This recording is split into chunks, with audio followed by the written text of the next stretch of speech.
Hi friends, आज हम लोग करंट अफेयर्स करेंगे। तो आज का सेशन है करंट अफेयर्स का। अब पहला प्रश्न हम लोग को दिख रहा होगा।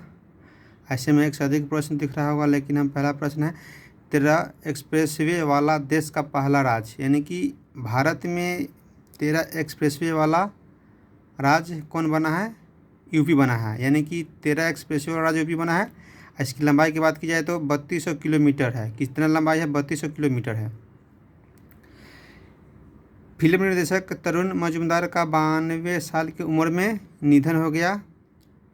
ये किस से जुड़े थे, किस क्षेत्र से जुड़े हुए थे? ये बंगाली सिनेमा के क्षेत्र से जुड़े हुए थे। कौन थे? तो ये बंगाली सिनेमा के क्षेत्र में जुड़े हुए थे। एक फिल्म निर्देशक थे तरुण मजूमदार। प्रश्न अच्छा है, आप पूछ भी सकता है एग्जाम में।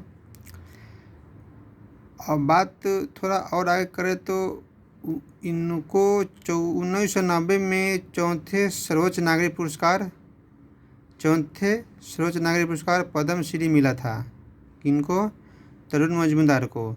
तो 1990 में चौथे सर्वोच्च नागरिक पुरस्कार पद्म श्री मिला था तरुण मजूमदार को, जिनका हाल ही में निधन हो गया। बंगाली क्षेत्र से जुड़े थे, यानी कि बंगाली सिनेमा का क्षेत्र से जुड़े थे। भारत और बांग्लादेश के बीच कौन सी तीसरी रेल यात्री ट्रेन सेवा शुरू हुई? भारत और बांग्लादेश के बीच कौन सी तीसरी रेल यात्री ट्रेन सेवा शुरू हुई? तो मिताली एक्सप्रेस शुरू हुई। कौन सी? मिताली एक्सप्रेस। इससे पहले 2 शुरू हो चुका था, मैत्री एक्सप्रेस, दूसरा है बंधन एक्सप्रेस।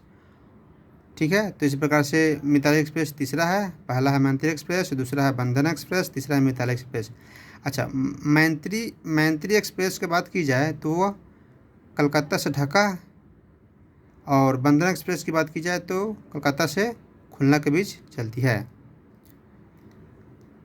आगे देखते हैं। 2022 में पुरुष हॉकी एशिया कप भारत ने जीता। किसे हरा करके? जापान को हरा करके। और जापान को हरा करके कौन सा पदक जीता है? तो कांस्य पदक जीता। पुरुष हॉकी एशिया कप भारत ने जीता जापान को हरा करके, साथ ही कांस्य पदक जीता। भीषण सूखे के कारण पो नदी के आसपास 5 उत्तरी क्षेत्रों में आपातकाल की घोषणा कर दिया गया। यह स्थित है इटली में। प्रश्न बन सकता है कि पो नदी की कहाँ स्थित है, किस देश में स्थित है? तो इटली में। तो पो नदी के आसपास जो 5 उत्तरी क्षेत्र थे, ठीक है, उनमें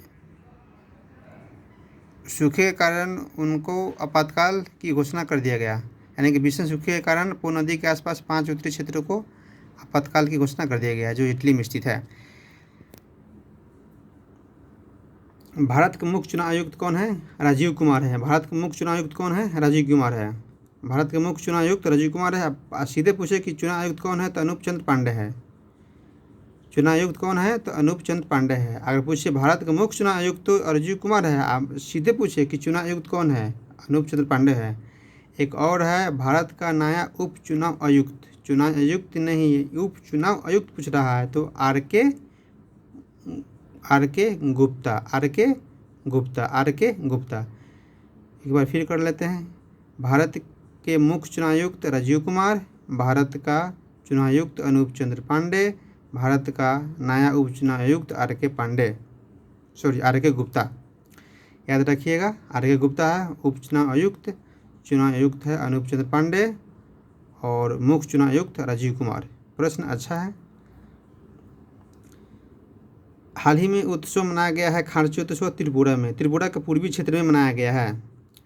खारची उत्सव में 14 देवी देवताओं की पूजा की जाती है। खारची उत्सव में 14 देवी देवताओं की पूजा की जाती है। अगर यह तो आदिवासी त्यौहार है। मुख्य रूप से खारची पूजा जो मुख्य रूप से एक आदिवासी त्यौहार है, जबकि इसकी उत्पत्ति हिंदू धर्म से हुआ है। खारची जो उत्सव है, जो हिंदू धर्म से उत्पत्ति हुआ है, मुख्य रूप से यह किसका त्यौहार है? तो आदिवासियों का त्यौहार है। खारची पूजा मुख्य रूप से आदिवासियों का त्यौहार है। यह त्रिपुरा के पूर्वी क्षेत्र में, यानी पूर्वी इलाके में मनाया जाता है। तमिलनाडु के देवसायम पिल्लई को निधन के 270 वर्ष के बाद संत का दर्जा मिला। तो तमिलनाडु के किस व्यक्ति को 270 वर्ष के बाद संत का दर्जा मिला तो तमिलनाडु के देवसायम पिल्लई जी को 270 वर्ष के बाद संत का दर्जा मिला। दोस्तों यूं ही हम इम्पोर्टेंट क्वेश्चन लेकर आते रहेंगे जो कि हर प्रतियोगी परीक्षाओं के लिए महत्वपूर्ण साबित होंगे। आइए आगे देखते हैं। रायगढ़ विषधारी अभयारण्य देश का 52वां बाघ अभयारण्य है। तो रायगढ़ विषधारी अभयारण्य देश का 52 बाघ अभयारण्य है। ठीक है, रायगढ़ विषधारी अभयारण्य देश का 52वां यानी कि 52वां बाघ अभयारण्य है। एक जम्मू कश्मीर के बारे में थोड़ा जानते हैं जो कि इस प्रकार है। नए प्रशिमन के पश्चात जम्मू कश्मीर विधानसभा की सीटों की संख्या 83 से बढ़कर 90 हो गया। 83 से बढ़कर कितना हो गया? 90 हो गया। एक न्यायाधीश थे रंजना, उनका नाम था रंजना प्रकाश देसाई। उनका नाम था रंजना प्रकाश देसाई की अध्यक्षता में नए प्रशिमन के रिपोर्ट के बाद ये विधानसभा सीटों की संख्या जम्मू कश्मीर के 83 से बढ़कर 90 हो गई। अगर इसमें बात थोड़ा और करें तो इसमें पहले अनुसूचित जनजाति के लिए कोई आरक्षित सीट नहीं था। ठीक है, अब इसमें जम्मू कश्मीर विधानसभा में 9 सीटें अब अनुसूचित जनजाति के लिए आरक्षित हो गए।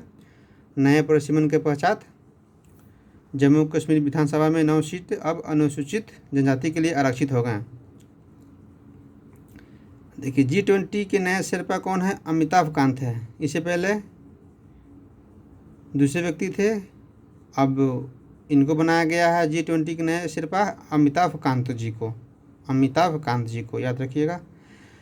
स्वतंत्रता सेनानी गांधीवादी नेता P गोपीनाथन नायर का 100 वर्ष की आयु में निधन हो गया।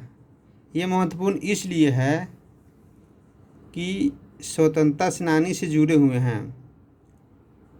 किनसे जुड़े हुए हैं? स्वतंत्रता सेनानी से जुड़े हुए हैं। गांधीवादी नेता के रूप में जाने जाते हैं P गोपीनाथन नायर जी को। ये भारत छोड़ो आंदोलन में भाग लिए थे। साथ ही साथ विनोबा भावे के साथ भी काम किए थे। तो जैसे कि भूदान आंदोलन हुआ, गरा मैदान आंदोलन हुआ, उसमें काम किए थे विनोबा भावे के साथ। कौन? तो स्वतंत्रता सेनानी गांधीवादी नेता P गोपीनाथन नायर ने। ठीक है, हम लोग पढ़ लिए यूपी के थोड़ा बहुत बारे में जानने, लेकिन आज छोड़ देते हैं, इतना ही पढ़ाने देते हैं। कल कुछ और क्वेश्चन लेके आएंगे करंट अफेयर्स का, और जो भी क्वेश्चन सेलेक्ट करके हम देंगे वो क्वेश्चन को आप याद कर लीजिएगा। जैसे भी हो, कहीं ना कहीं आप लोगों के लिए बहुत बेनिफिशियल होंगे। और ये क्वेश्चन सोच समझ के हम लिखते हैं ताकि आप लोग को हर एग्ज़ाम में कुछ न कुछ क्वेश्चन यहाँ से आए ताकि सही रहे।